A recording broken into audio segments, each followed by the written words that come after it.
Friends, welcome back to my channel. ఈరోజు మీకు ఈ సీరియల్లో ఏం జరిగిందో తెలుసుకోవాలి అనుకుంటున్నారా?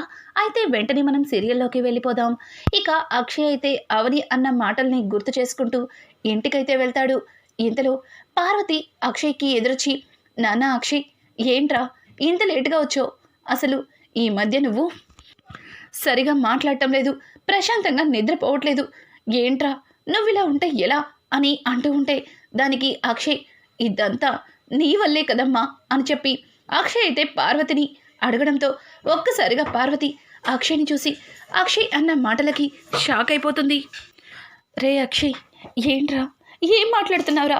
నా వల్ల నువ్వు ప్రశాంతంగా లేకపోవడం ఏంటి అని అంటుంటే, అవును నీ వల్లే అమ్మా, నీ వల్లే.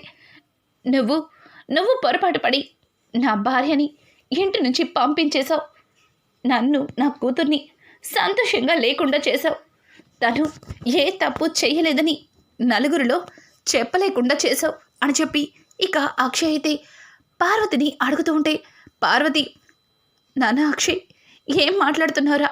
నేను తప్పు చేశానంటున్నావా? తను నా ప్రాణాలు తీయాలని చూసిందిరా. అట్లాంటి వ్యక్తిని ఇంటి నుంచి పంపించేయడం తప్పారా?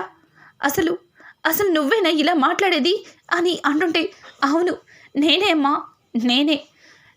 నువ్వు అనుకుంటున్నట్టు అవని మనుషులు ప్రాణాలు తీసేంత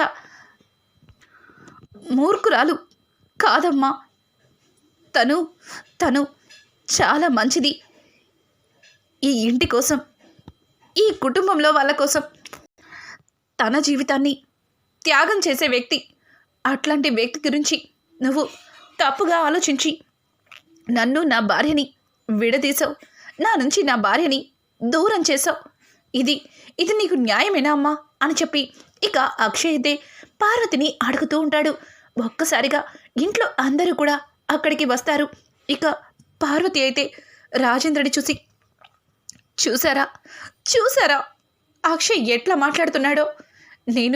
నేను వాడి జీవితాన్ని నాశనం చేస్తున్నానంట, వాడి నుంచి వాడి భార్యని దూరం చేశానంట, వాడి సంతోషాన్ని వాడికి దూరం చేశానని ఏదేదో మాట్లాడుతున్నాడు అని అంటూ ఉంటే దానికి రాజేంద్ర అయితే, పార్వతి నువ్వు బాధపడకు, అక్షయ్ ఏం మాట్లాడుతున్నావురా అని అంటుంటే, అవును నాన్న, నేను మాట్లాడుతుంది నోటికి ముమ్మాట్లు నిజం. మీరు చెప్పండి, నిజంగానే అవని ఒక మనిషి ప్రాణాలు తీసేంత దుర్మార్గురలా? చెప్పండి నాన్న అని అడగడంతో దానికి రాజేంద్ర, అవును, తను మనిషి ప్రాణాలు తీసేంత దుర్మార్గురాలు కాదు. పైగా అవని ఈ ఇంటికి కోడలిగా వచ్చిన దగ్గర నుంచి చూస్తున్నాను, ఏ రోజు కూడా తన మాటలతో తన చేష్టలతో ఎవ్వరిని బాధ పెట్టలేదు. అందరినీ కూడా తన వాళ్ళు అనుకుంది, అందరి సంతోషం తన సంతోషం అనుకుంది. దానికోసం తను ఏం చేయడానికి కూడా వెనకాడలేదు. కానీ ఈ ఒక్క విషయంలో పార్వతి ఎందుకు పొరపాటు పడిందో నాకు అర్థం కావట్లేదు అని అంటూ ఉంటే ఆ మాటలకి ఇక పార్వతి అయితే, ఏంటండి మీరు కూడా వాడికిలానే మాట్లాడుతున్నారు?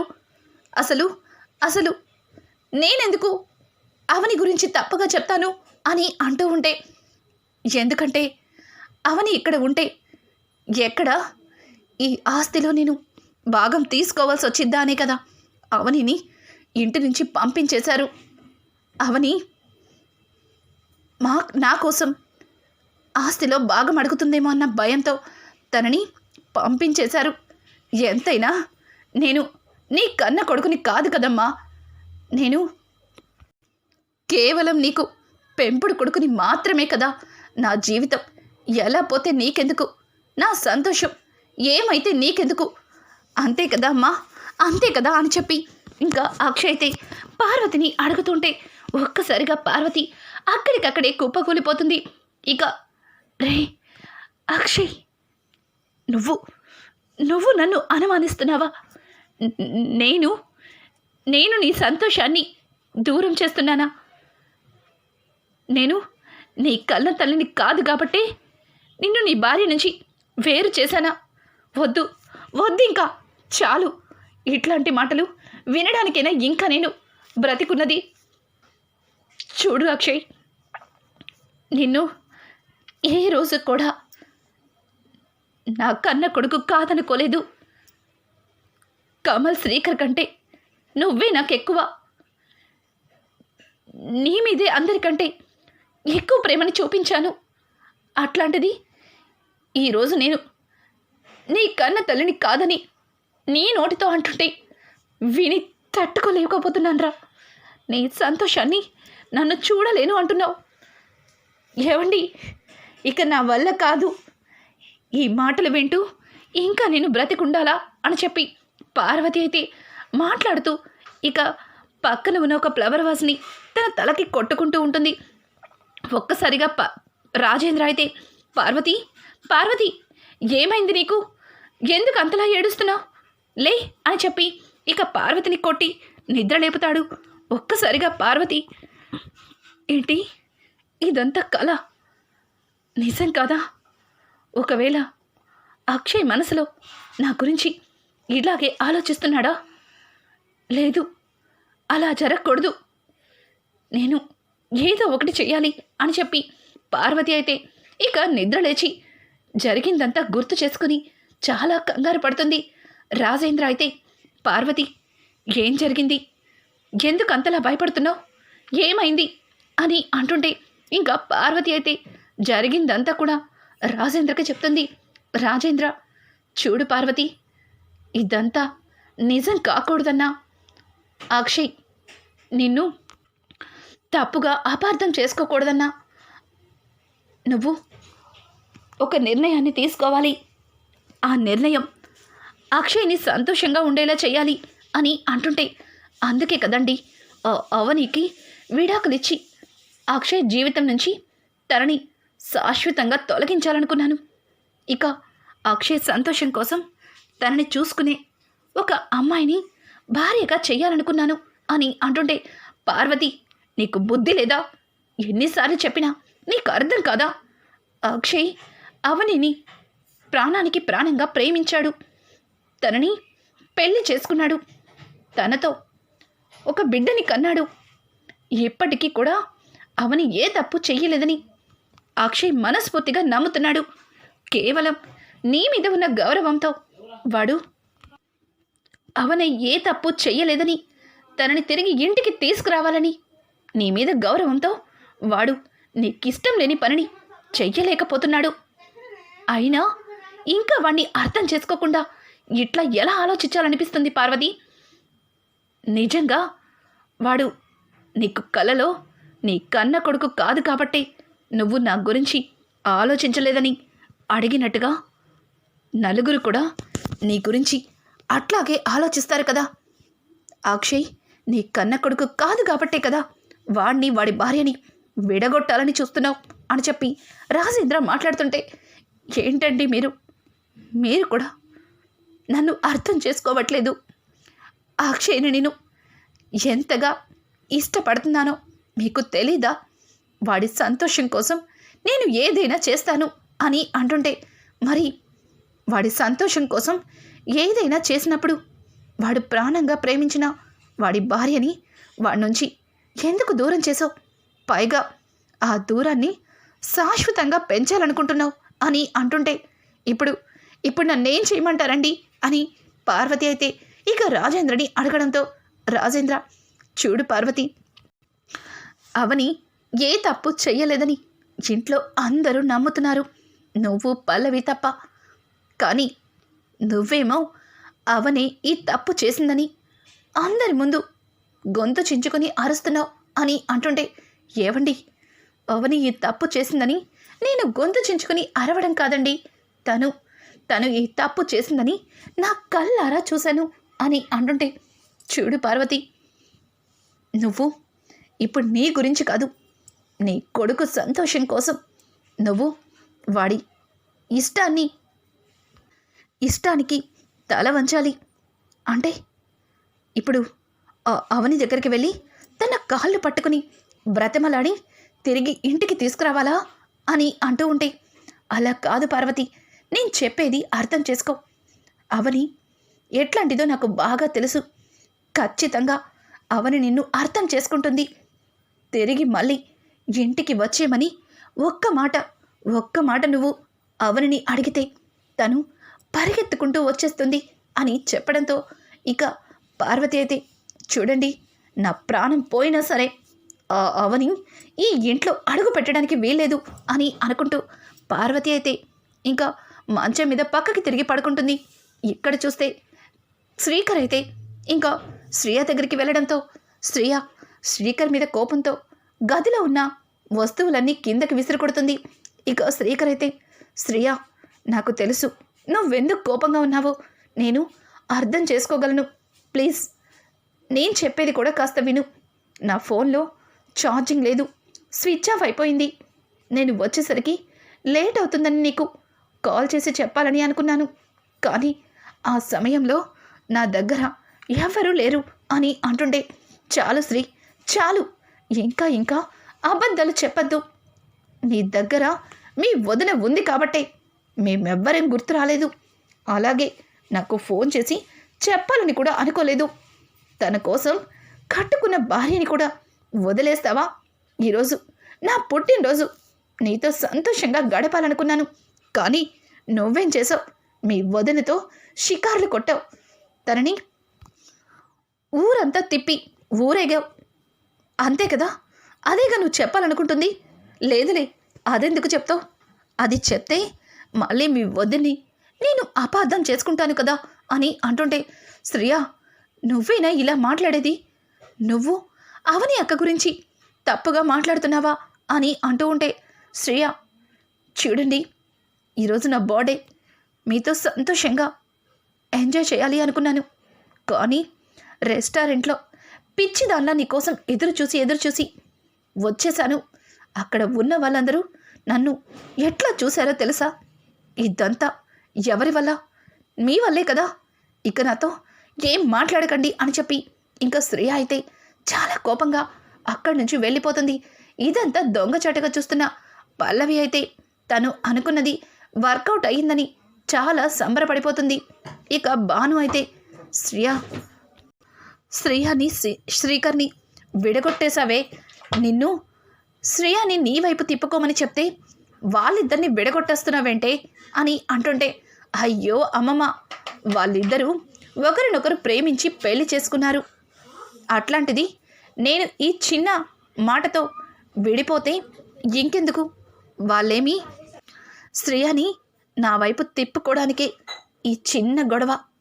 ఇది చిటికలో సెట్ అయిపోతుంది. నువ్వు మరీ నీ మనవడి కాపురం గురించి ఆలోచించి నన్ను మర్చిపోకు, అర్థమవుతుందా అని చెప్పి అక్కడి నుంచి శ్రేయ దగ్గరికి వెళ్తుంది. పల్లవి అయితే ఇక శ్రేయ గార్డెన్లో కూర్చుని తనలో తను బాధపడుతూ ఉంటుంది. పల్లవి అయితే, శ్రేయ, ఐఎమ్ సారీ అని చెప్పడంతో, ఏమైంది సిస్, నువ్వెందుకు నాకు సారీ చెప్తున్నావు అని అంటుంటే, అలా కాదు శ్రేయ, నిన్ను కమల్ బావని సంతోషంగా చూడాలనుకున్నాను. కానీ కమల్ బావ ఆ అవని అక్క విషయంలో నిన్ను పట్టించుకోవడం మానేశాడు. పైగా ఈరోజు నీ బర్త్డే అన్న సంగతి కూడా మర్చిపోయి ఆ అవని అక్కని ఊరంతా షికార్లు కొట్టాడు. అదే నా మనసుకి బాధగా అనిపిస్తుంది అని అంటుంటే, దానికి నువ్వేం చేస్తావు సిస్? ఇదంతా నేను చేసుకునే కర్మ అని అంటుంటే, లేదు, నువ్వు చేసుకునే కర్మ కాదు, మనిద్దరం చేసుకునే కర్మ. ఎందుకంటే నా భర్త నీ భర్త ఎప్పుడు వదిన అంటూ ఆమె కొంగు పట్టుకుని తిరుగుతాడు. ఏం మందు పెట్టేసిందో శ్రీకర్ బావకి, కమల్ బావకి.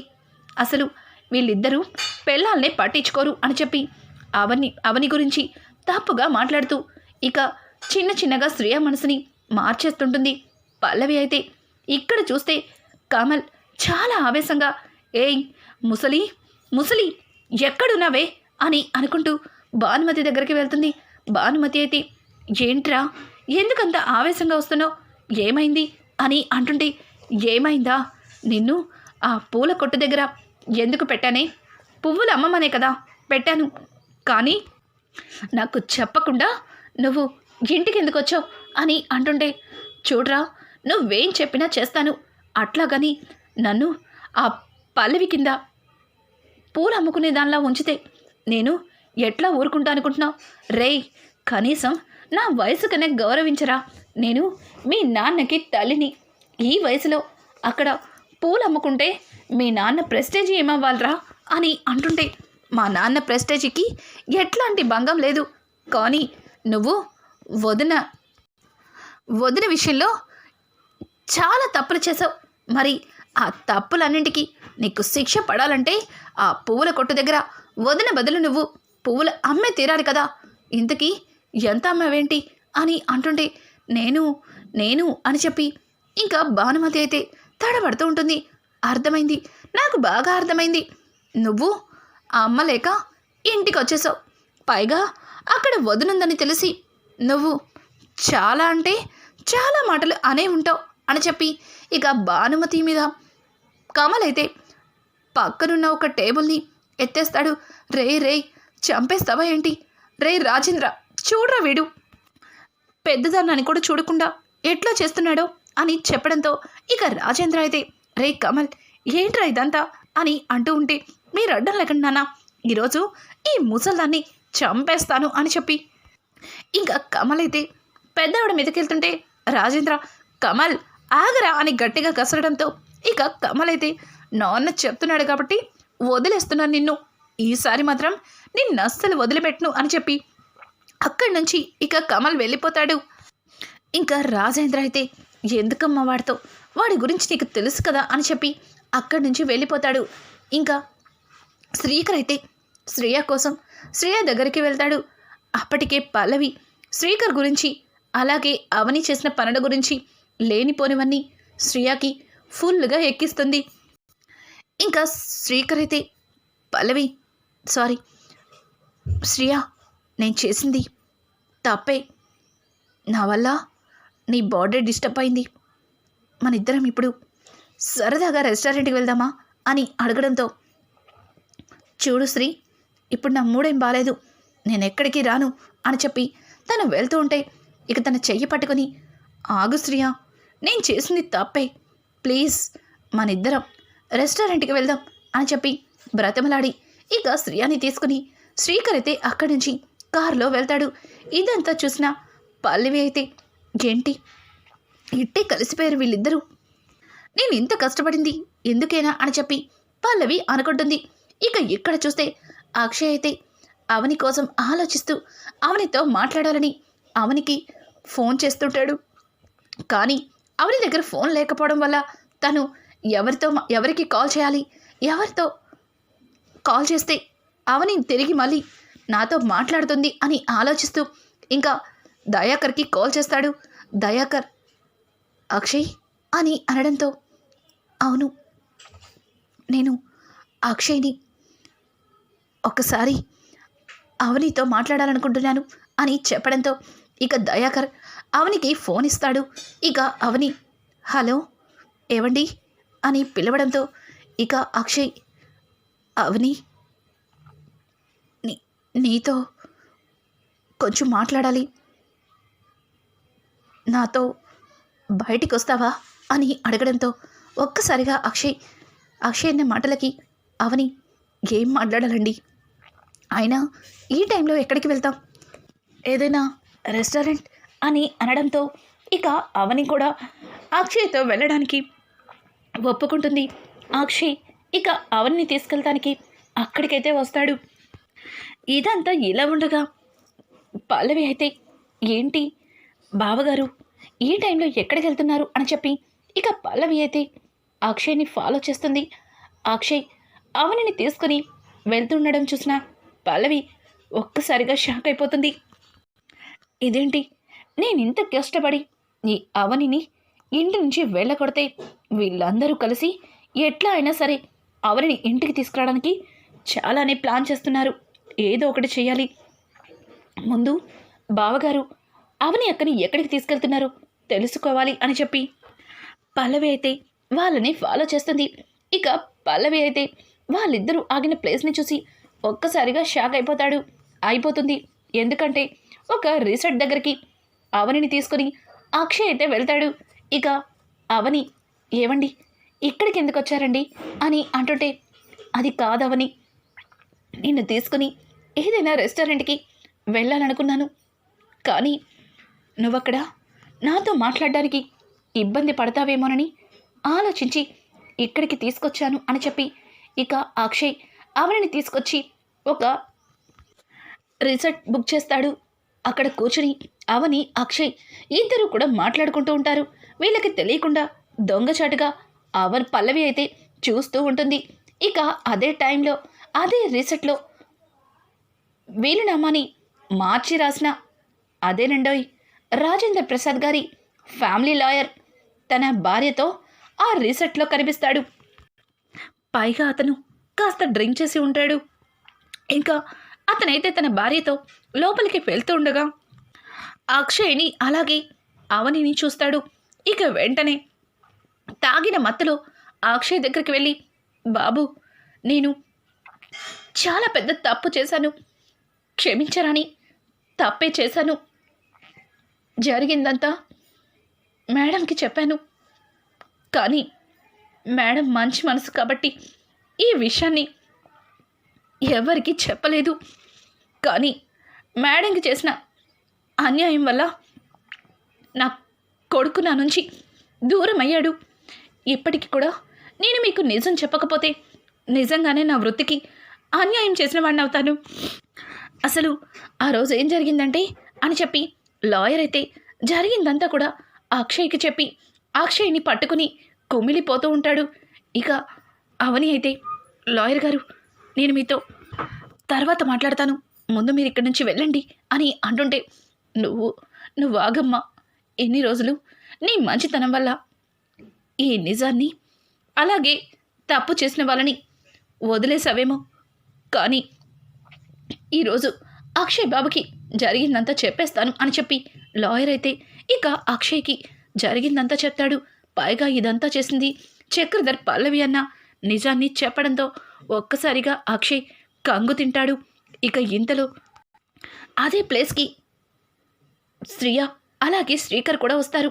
ఇక శ్రీకర్, అవునన్నయ్య నువ్వు విన్నది నిజం, ఆ లాయర్ చెప్పేది పచ్చి నిజం, ఇదంతా చేసింది పల్లవినే అని అంటుంటే ఇక పక్క నుంచి శ్రియ కూడా, అవును బావగారు ఇదంతా చేసింది పల్లవినే.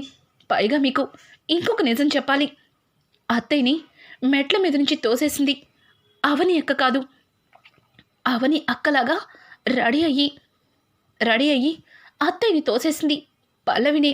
ఎందుకంటే ఆ రోజు చీర గురించి పల్లవిని నిలదీస్తే తను ఏదో ఒకటి చెప్పి మీ దగ్గర నుంచి తప్పించుకుంది. కానీ ఆ తర్వాత ఆ చీరని ఎవ్వరికీ తెలియకుండా వెనుక పెరట్లో తగలబెట్టేసింది. అప్పుడే అర్థమైంది అత్తయ్యని తోసింది అవని అక్క కాదని పల్లవిని అని చెప్పడంతో ఒక్కసారిగా అక్కడ ఉన్న మిగతా వాళ్ళు కూడా షాక్ అయిపోతారు. ఇంకా ఇదంతా విన్న పల్లవి కంగు తింటుంది. అంటే అన్ని నిజాలు తెలుసు ఈ శ్రేయకి ముందే తెలుసా? అనవసరంగా ఈ శ్రేయని నా గుప్పిట్లో పెట్టుకోవడం కోసం ఏదేదో చేశారని ఇంకా పల్లవి అయితే కంగారు పడుతుంది. ఇక జరిగిందంతా విన్న కమల్ అయితే ఆవేశంగా ఇప్పుడే అమ్మకి అన్ని నిజాలు చెప్పాలని అవనిని ఇక చెయ్యి పట్టుకుని తీసుకెళ్ళబోతుంటే అవని, ఆగండి ఇప్పుడు ఈ నిజాన్ని అత్తయ్య ముందు పెడతారు, కానీ అత్తయ్య నేను ఏ తప్పు చేయలేదని నన్ను తిరిగి ఇంటికి తీసుకెళ్తారు. కానీ కమల్ చూస్తూ ఊరుకోడు. ఇదంతా చేసింది పల్లవి అని తెలిసిన మరుక్షణం పల్లవి ప్రాణాలు తీయడానికి కూడా వెనకాడ్డు. ఒక్కసారి ఆలోచించండి, కేవలం పల్లవి నాకు డైవర్స్ పేపర్స్ పంపించిన విషయంలో తన హస్తం ఉందని చిన్న అనుమానంతోనే తనకి విడాకులిచ్చాడు. కానీ ఇప్పుడు ఇదంతా చేసింది పల్లవిడి అని తెలిస్తే కమల్ అస్సలు ఊరుకోడు. కమల్ చిన్నపిల్ల మనస్తత్వం, తను ఒక నిర్ణయాన్ని తీసుకున్నాడంటే దాన్ని ఎంతమంది ఆపినా సరే ఆగడు. కాస్త ఆలోచించండి. నేను ఇంటికి రావడం కోసం మీరందరి ముందు నిజం చెప్తారు, కానీ కమల్ జీవితం ఏమైపోతుందో ఆలోచించట్లేదు అని చెప్పడంతో ఇంకా శ్రీకర్ కూడా, అవునన్నయ్య నేను కూడా ఈ నిజాన్ని ఇంట్లో అందరికీ ఎప్పుడో చెప్పాలనుకున్నాను, కానీ కమల్ ఆవేశాన్ని, కమల్ కోపాన్ని ఎవ్వరం ఆపలేము అందుకే ఈ నిజాన్ని చెప్పలేకపోయాం. వదిన ఏ తప్పు చేయలేదని నువ్వు నమ్ముతున్నావు చాలది అని చెప్పి ఇక శ్రీకర్ అక్షయ్ని చెప్పడంతో అక్షయ్ అవనిని హక్ చేసుకుంటాడు. ఇక ఇదంతా చూసిన పల్లవికి దిమ్మ తిరిగిపోతుంది. రానున్న ఎపిసోడ్స్ అయితే ఎట్లా మలుపు తిరగబోతుంది. ఇట్లాంటి లేటెస్ట్ ఎపిసోడ్స్ మీకు మరిన్ని కావాలి అనుకుంటే మా ఛానల్ని సబ్స్క్రైబ్ చేసుకోవడం మాత్రం మర్చిపోకండి. Thanks for watching. Friends, welcome back to my channel. ఈరోజు మీకు ఈ సీరియల్లో ఏం జరిగింది